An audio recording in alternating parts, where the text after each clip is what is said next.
Hello friends, आज मैं share करने जा रही हूँ जो स्टोरी में आईएएस अफसर बनने की एक लड़के की जो इच्छा है उस स्टोरी को जो शेयर कर रही हूँ। आज उसका पार्ट 5 है, जो 5वां भाग, जिसे मैं आगे उसको प्रोसीड करती हूँ। तो फिर जो है वो दूध का पैकेट लेके आते हैं और चाय बनाते हैं, और चाय बनाते हुए दोनों आपस में बातें भी करते रहते हैं।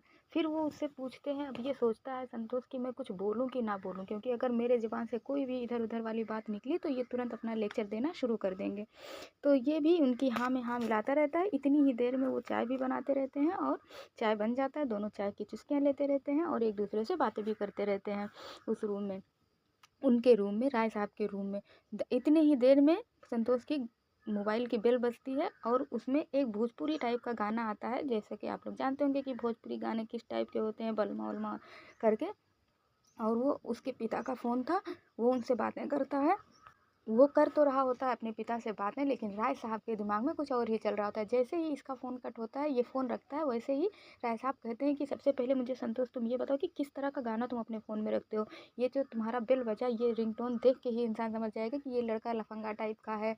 ये किस तरह का रखते हो। अब इसको इस बात पे इतनी बड़ी लेक्चर दे डाले उसको इस बात पे कि इसने सोचा अच्छा ये बात है, छोटी छोटी बातें भी बहुत मायने रखती हैं, तभी तो ये IAS का मेंस लिख चुके हैं। ऐसी आसान बात नहीं है।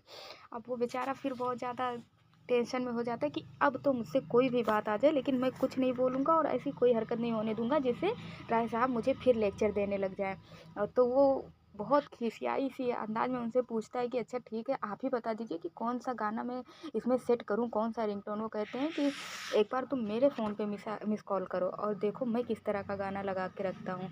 तो जब वो उनके मिस कॉल करता है और उनका जो बेल बजता है, वो क्या लगा के रखते हैं, हर घड़ी बदल रही है रूप ज़िंदगी, छाँव है कहीं कहीं है धूप ज़िंदगी। तो वो कहते हैं देखो मेरा गाना कितना बढ़िया है, इससे इंसान को सीख मिलेगी। तो वो कहता है अच्छा ठीक है, आप ही कोई गाना मेरे फ़ोन में सेट कर दीजिए जो आपके अकॉर्डिंग ठीक हो। वो कहते हैं अच्छा ठीक है, मैं बाद में बताता हूँ तुम्हें। और इस तरह से बहुत सारी बातें होती है।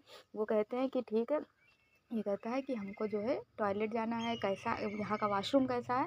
वो कहते हैं कि इधर साइड में चले जाओ, और वो वॉशरूम देख के बस इसको जो है एकदम कपकपी सी आ जाती है कि इतना गंदा यहाँ का वॉशरूम है। तो वो बोलता है कि अरे मैं इसमें कैसे जा सकता हूँ। वो कहते हैं कि अरे कोई बात नहीं, इसमें बहुत सारे लोग जाते हैं, ये सब तुम्हारी आदत हो जाएगी, अभी तुम नए हो इसीलिए तुमको थोड़ा सा हेजिटेशन हो रही है, धीरे धीरे आदत हो जाएगी, ऐसे ही यहाँ पे करना पड़ता है, वैसे कोई नहीं IAS बन जाता है। ऐसे ऐसे कहते हैं। ये कहता है नाक अपना बेचारा बंद करता है, किसी तरह से यूज करता है।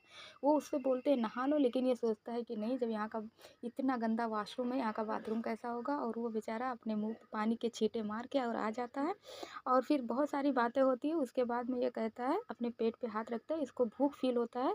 तो ये सोचता है कि राय साहब इतनी देर से खाने के लिए भी कुछ नहीं कह रहे हैं, चलो मैं ही बोल देता हूँ। और जैसे ही ये कहता है कि चलिए राय साहब अब कुछ बाहर खा के आते हैं, इतना कहता है कि बेचारे इसके ऊपर राय साहब फिर एक बड़ी सी लेक्चर दे डालते हैं कि अच्छा तुमको भूख लग रही है, हाँ अभी धीरे धीरे आदत हो जाएगी, अभी क्या, अभी तुम सीख रहे हो, अभी तो तुम आए हो, भूख पे कंट्रोल रखना सीखो।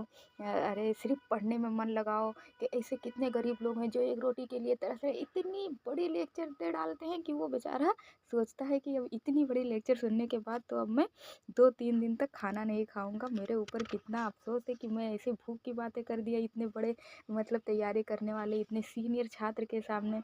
और फिर ये बेचारा एकदम शांत हो जाता है। फिर वो थोड़ा सा मुस्कुराते हैं और कहते हैं कि टिफ़िन में मंगवाता हूँ, और खाना तो रखा ही है, चलो खाते हैं। और फिर अखबार निकालते हैं, खाना अपना टिफ़िन खोलते हैं और उस पर कहते हैं 4 रोटी है, 2 तुम खाओ, 2 मैं खाता हूँ, और हमें सिर्फ अपनी ही भूख नहीं मिटानी है, विश्व की भूख मिटानी है। ऐसे ऐसे दुनिया भर के लेक्चर देते हैं। और जो है ये दोनों एक दूसरे से खाना खाते हैं और बातें भी करते रहते हैं। चलिए मिलते हैं पार्ट नंबर 6 में आगे।